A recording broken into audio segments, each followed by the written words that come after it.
Okay, welcome back everyone. Today I'm going to do a video. It's based on the residence permit in Germany. There's a lot of different steps that you're going to have to think about when you want to relocate to Germany permanently. And the very first thing that you're going to want to think about is, how am I going to be able to stay here for an extended period of time? So you have 90 days when you don't do anything. You fly over here as an American anyway. There's a lot of countries. There's a list of countries, but I'm just going to go on EU region or the United States, or Canada, North America. You're going to be able to come over here for 90 days without doing anything. They're just going to put a stamp in your passport and you're good to go. You need a passport, right? I don't need to explain passport. So 12 years ago when I came over here, things were a little bit different. They were different and they were the same. So I want to explain to you what are the pitfalls and what's going to be the trick and how are you going to have the highest chance of success when coming out to Germany and wanting to stay here. So the very first thing that you want to do is you want to figure out what kind of residence permit are you going to go for right off the bat. If you were like me, I wasn't really highly qualified in any sense. I didn't have like a higher degree. The people with higher degrees, they can apply for it's called an EU blue card. That's if you have a university degree or you're in this educational branch, you can, but you have to also prove that you make around, I think it's like 50,000 euros a year. So if you have that type of income and that setup, then it's quite straightforward. If you were like me, where I was just scraping by, I was 25 and I didn't really have any real financial stability. I was just kind of on my own, then, well, basically I wasn't on my own. And basically, like, my advice to you is to not do it the way I did it, right? Because the way I did it, as I came over and I was totally dependent.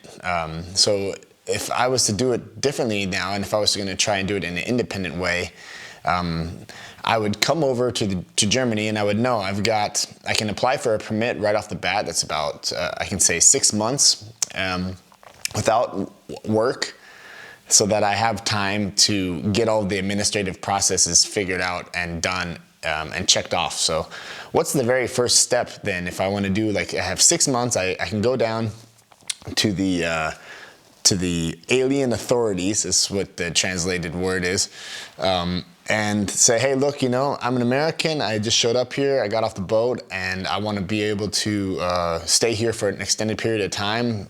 But I want to go for a longer residence permit. But in order to do that, I know what you guys want from me is A, B, and C. And what they really want you to do from the very beginning is you need to get a place. So you need to live somewhere, right? So you need to have an address. And once you have that, like, you need to get into a place.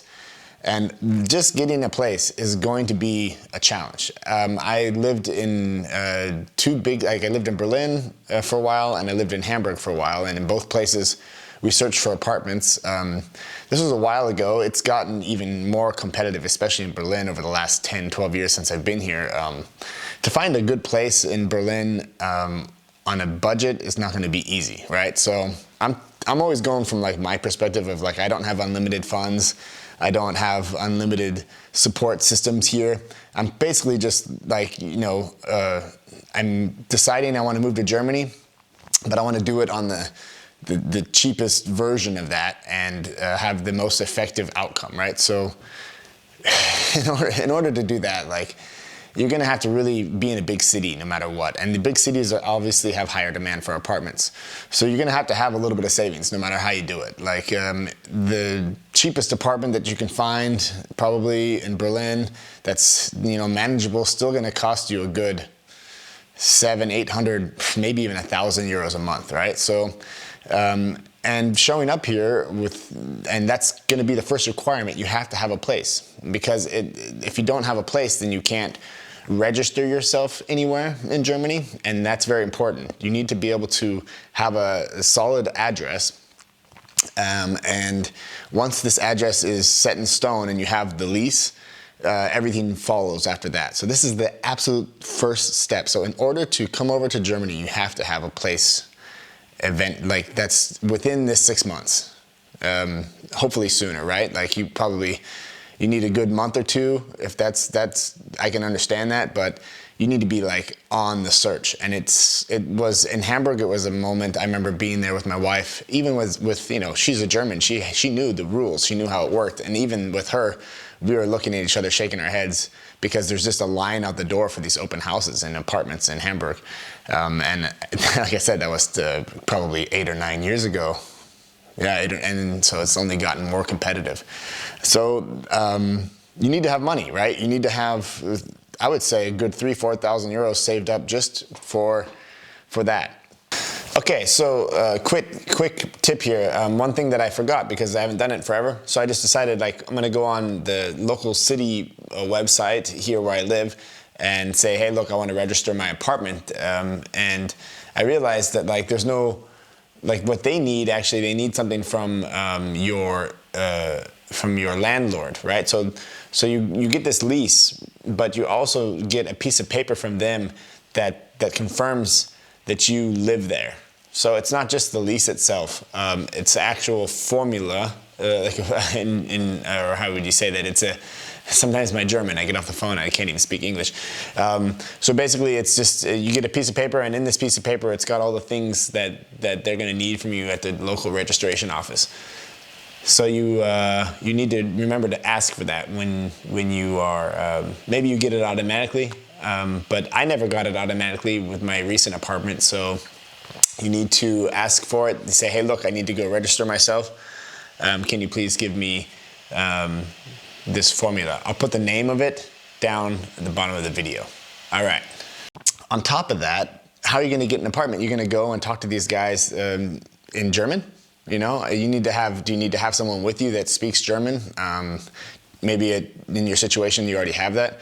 But going out there by yourself, you might actually need to hire someone from the consulate, or someone that can work as they call it in German. It's a Dolmetscher. I don't know even in English. Basically like a translator, right? So someone that stands next to you and helps you. And it comes, of course, very professional. It comes across very professional in the moment if you have someone like that on your side, and they're kind of just, they'll also guide you through the situation, right? So what they're going to want from you, though, is obviously pay stubs. They want to see some type of financial statements that the apartment that you're renting, you're going to rent it for more than just 2 months, right? And so they want to know probably the first and the last month's rent, right?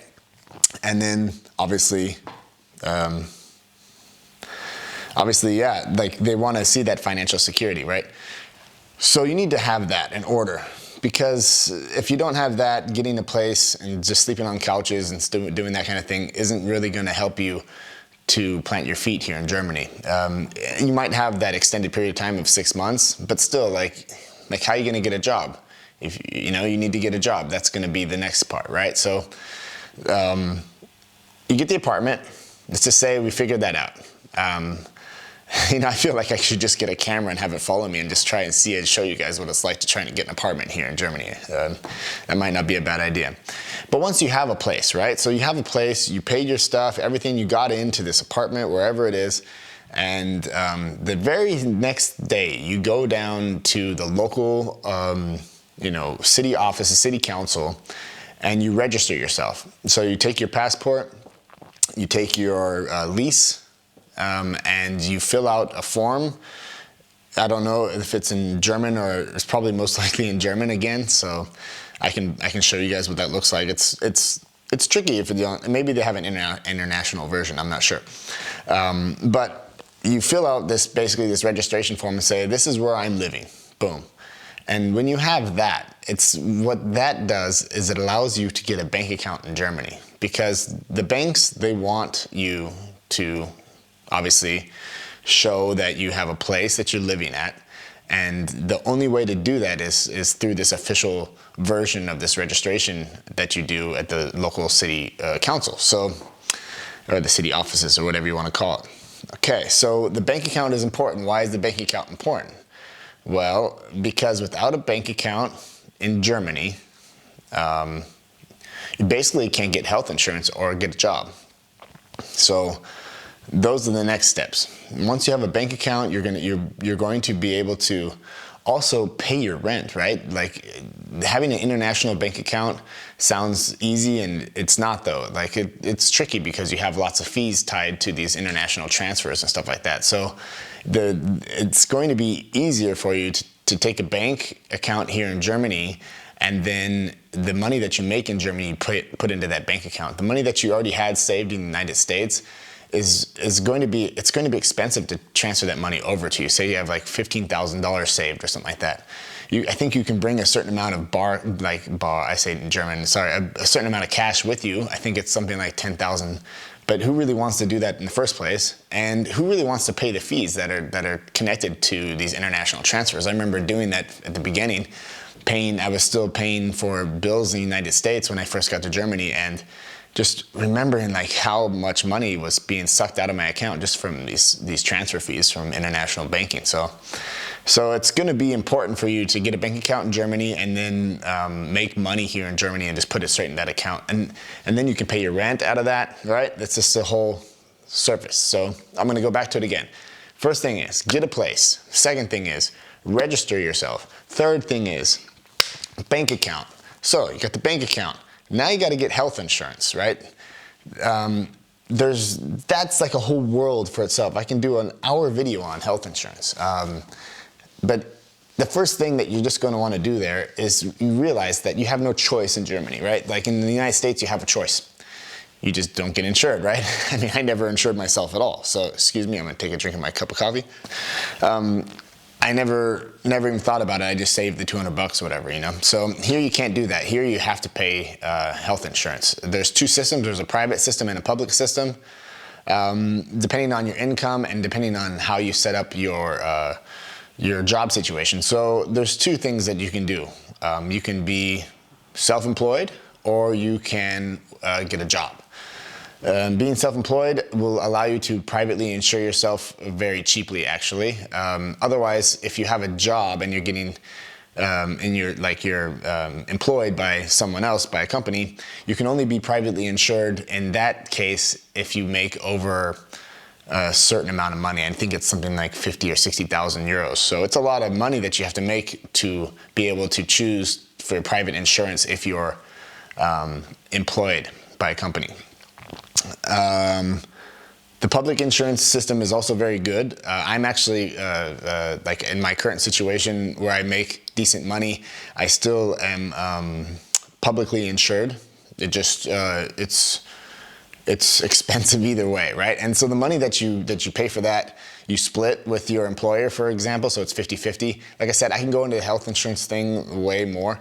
But the main thing is like these 4 things you have to do in order to apply for a residence permit in Germany. The 5th thing, it's like all these things are important, right? And all these things are gonna matter. And these things are gonna give you, like you say, if you can do that in 6 months, you're good, you're on a good path. And you're gonna be able to say, hey, look, I've got these things going, I gotta get a job, right? That could be number 5 even, but that's really tightly coupled with speaking the language. So when it comes to speaking the language, I'm just going to jump into one little thing here about the language that I noticed when I first got here. Actually, I noticed it like 6 or 7 months after getting to Germany. You gotta just let it. I don't know how to say it. Like I think subconsciously I really fought the whole situation. I didn't realize like the decision that I made is, even though I sold everything that I had, broke everything down to 3 bags, flew over here. I just was in love, right? I just was following my girlfriend out to Germany, and I thought, oh, we're gonna land in Spain and stuff. I had literally no plan. You know, I just wouldn't recommend that. It seems romantic and it seems cool and everything, but we only made it work because we had her parents, right? And they had their shit together, so we were able to leech off of them for the first year or so, or 18 months until I actually could speak good German, right? That's just a lucky situation. I think a lot of you guys out there that are like thinking, well, if I don't have that, how am I supposed to get out to Germany if I don't have your cool parents, Remington, and parent-in-law, whatever you want to call them.